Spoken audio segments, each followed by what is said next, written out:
See, this is why I say that little curb right there wouldn't be much of a problem with it.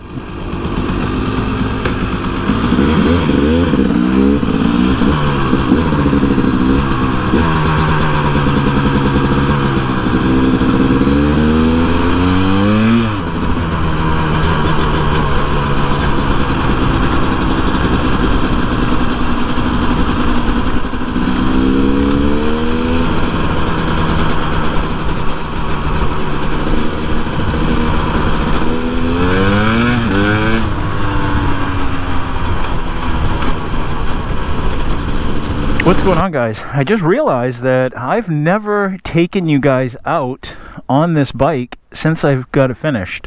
That's what we're going to do today.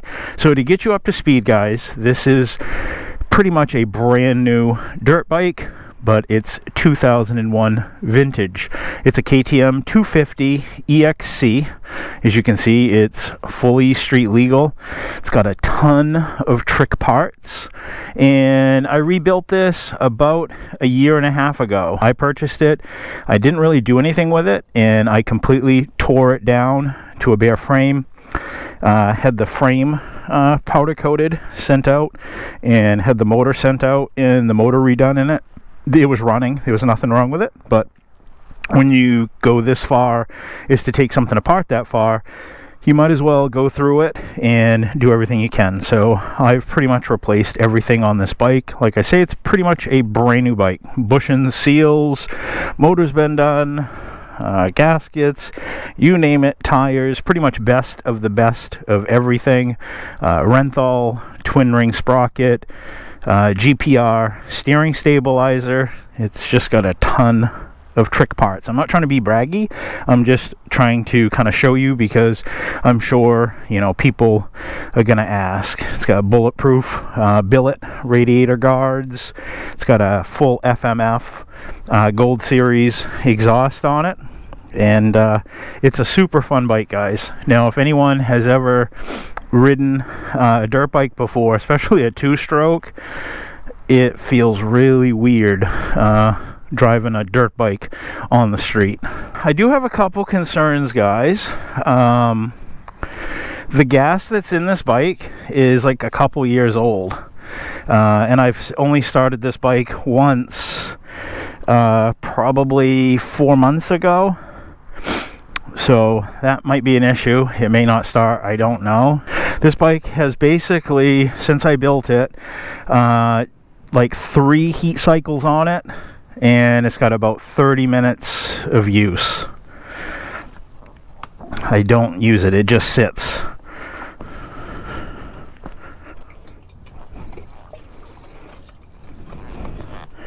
Now it's got a little bit of gas in it. We'll see. Hopefully it'll start. Hopefully it hasn't gone bad. Alright, so let's see. Which way? Turn on the gas valve. There we go. I can see fuel moving. We'll turn on the choke. This bike is super tall, guys. Like, massive. I'm 6 foot, a little over 6 foot tall, and I have all I can do to touch. I'll give it a couple bumps. See if she'll go. Ready? Should start probably first kick. No, maybe not.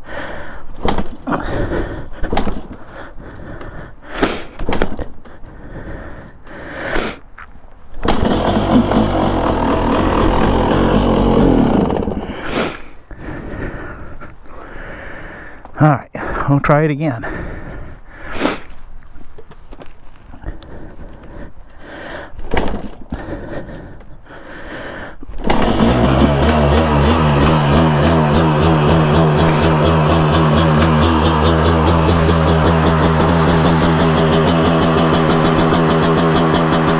Let it idle here for a minute.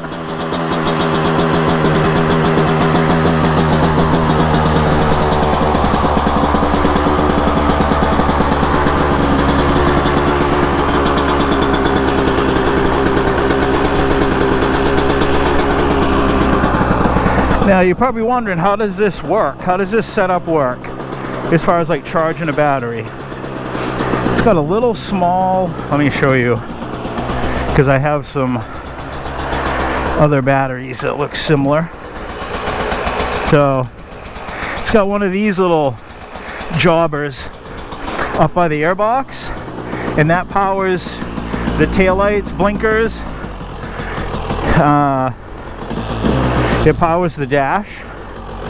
The headlight is powered off the stator. Aside from that, everything else is just powered off that little battery, and I have to plug it into a wall outlet. I don't know. You could ride this probably all day, I imagine. I don't know. I don't really use it. So if I turn this on, this turns on the headlight. It'll turn on the dash. Now I gotta. So that powers up everything. I'm sorry. This turns on the headlight. Well, you can see the headlights on now, and you can see the blinkers. And it's got integrated blinkers in the handguards. So horn, kind of quiet. All right, let's go. Got a mirror here for the state of Maine. But look, guys, I don't know if you can tell how high this is, but this is at my waistband, the top of this seat. I mean, this bike is a huge bike, but it's wicked light, and I love it.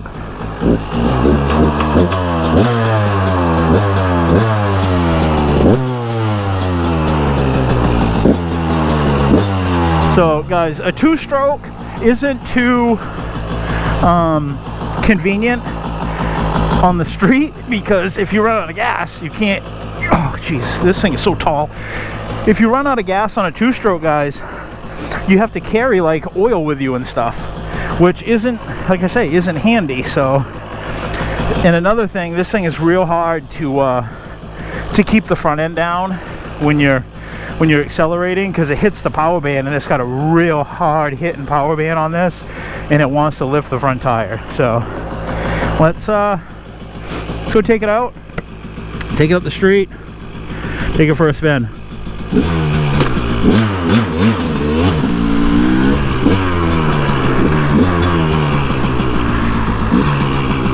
Just like all two strokes, she'll sound a little flappy at first till we clean it out.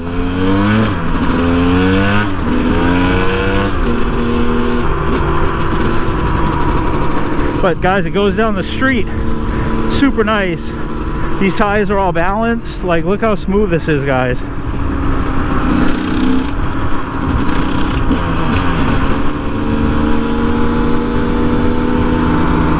Now what do I gotta do? There we go. I just have to press that so you can see it's got a tachometer, temperature gauge, 55 degrees out. This right here is the tach.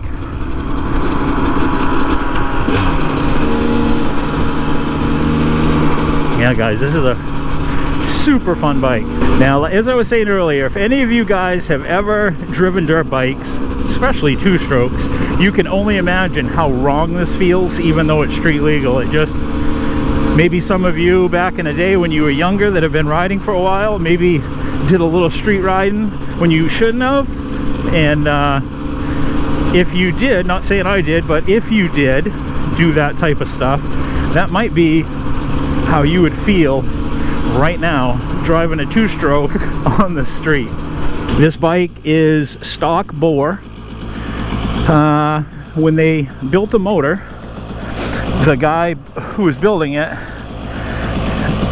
kind of knew that I'm kind of a particular person and I like things a certain way, and he called me and said that the cylinder had some light scratches in it, and he wanted to call me to ask me if I wanted anything done with it. And the options were to leave it, and he said it would probably be fine, and put a piston and rings in it, or send the cylinder out to get it replated.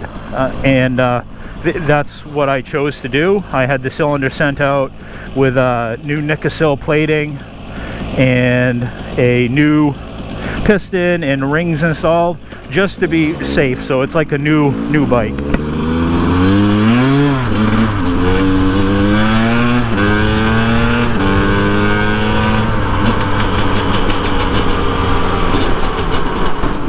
unfortunately, guys, I hate to say it, I think I'm gonna end up selling this bike.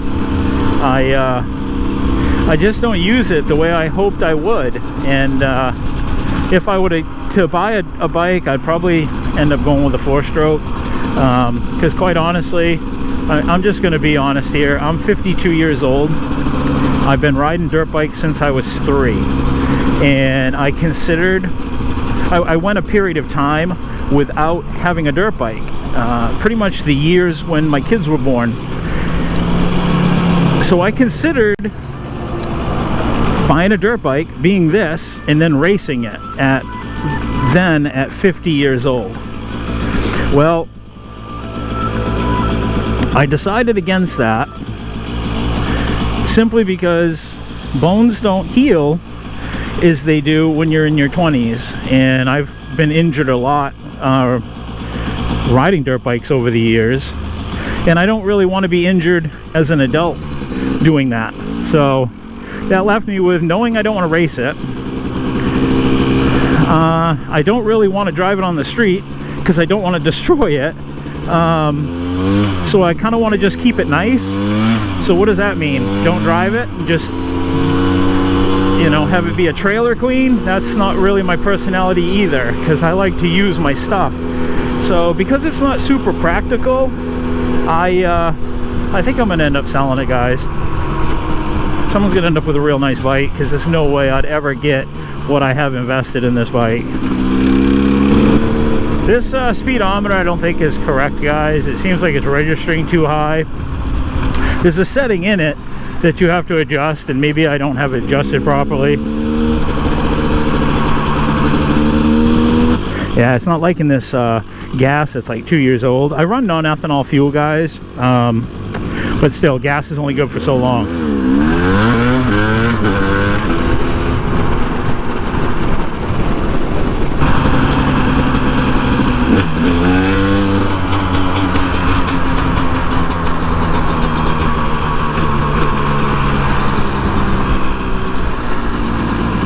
Yeah, so this battery, guys, I don't know if I completed my sentence because I was getting excited. So this battery, that little battery that I showed you, I have that similar battery on my wife's XR100 that I built for her. And with that bike, you can like drive it for days, like a week, you know, because all it's running is just a little foolish LED bulb for your blinker. That's it. And then when your blinker's off, it's not drawing power. Like I said, the headlight on this bike, that is coming off the stator. So the battery to run the blinkers and the little bit of juice that it takes to run the horn, that's coming off that little battery pack. And you just, there's a little plug on the side, you just plug it in, and that's that.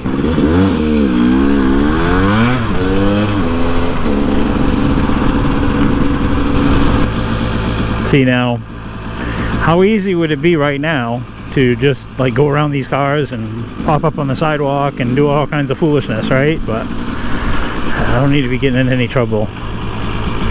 But it would be easy, wouldn't it, guys? So if you're gonna have one of these things, you kind of got to be, you know, responsible too.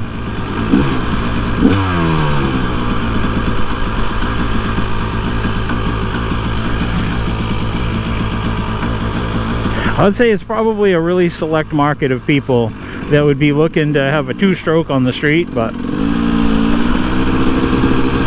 and if you're looking to do that, you're probably kind of hardcore. So yeah, I mean, it's running fine, guys. It's just got that little hiccup in it. This bike is jutted really well, but I think it's probably just that bad gas, just from sitting. Run this gas out, put some new fresh gas in it, some new 2-stroke mix, and this thing will be dialed right in. And I've got it a little, it's running really rich right now too. It's like 32 to 1 because the bike is still broken in. It's only had 3 heat cycles and about a half an hour of use, plus whatever it is we're doing right now. And so the guy who did the motor said to run, you know, 32 to 1, and I think KTM for this model year calls for 40 to 1, which would be leaner than 32 to 1, up to 60 to 1, depending on... I've always run 40 to 1, but it's just preference. I mean, there could be a huge debate on that all day long about, you know, what the correct mix is, but that's what I've run in my dirt bikes over the years, is 40 to 1, and even with new bikes I've run 40 to 1 in it. So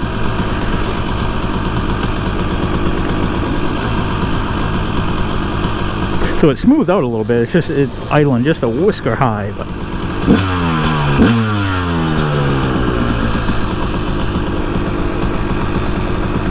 maybe it just needs to get some more of this fuel out. See, this is why I say that little curb right there wouldn't be much of a problem with it.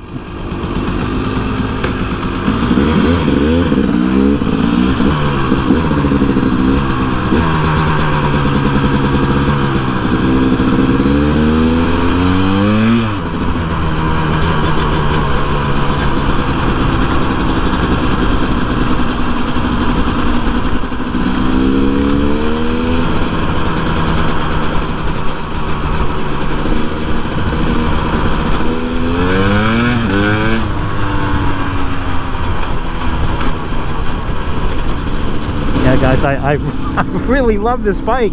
I just wish I was like 20 years younger so I could enjoy it a little bit more and use it for kind of how it should be used, you know. I mean, I'm the type that I have a hard time, like if I take this out on, you know, a trail, or take this out on a, you know, a track and just kind of do it at my own pace. I'm the type of person that I'm going to push myself, and I'm going to keep pushing. And when you're that type of personality, generally two things happen. You're either going to do really well or you're going to get hurt. And to get really good, you got to push the envelope, and pushing the envelope usually involves getting hurt or going down at some point. And you notice, guys, I'm not really like pinning the motor out and stringing it out for long periods of time, because there's all kinds of rules of thought I'm breaking too, you know, which one's right.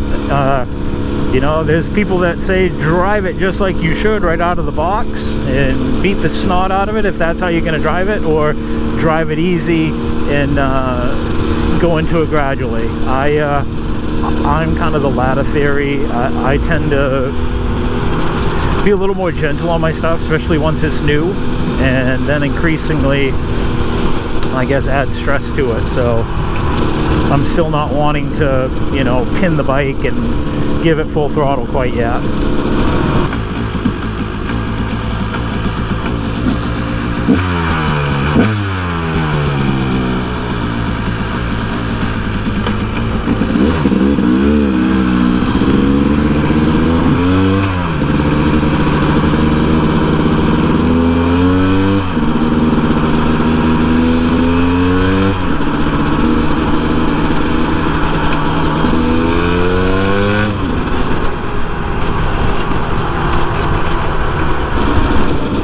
Yeah, guys, this is so much fun. I'm kind of in my element right now. So this is, at the time you're watching this is like November, first week in November. We're just starting to get into fall, or fall's pretty much over here in the state of Maine, and we're getting into the colder parts of the year. As you can see, it's 58 degrees right now. I'm wearing a real thick leather jacket just to stay warm. I'm wearing a full face helmet just because my full face helmet is set up with a microphone inside my helmet. But normally if I ride this, or if I were to ride like a dirt bike or anything, I do have an open face helmet that I'd use, but it's not set up for, you know, a microphone or anything like that. So all right, I think we'll head her back, guys.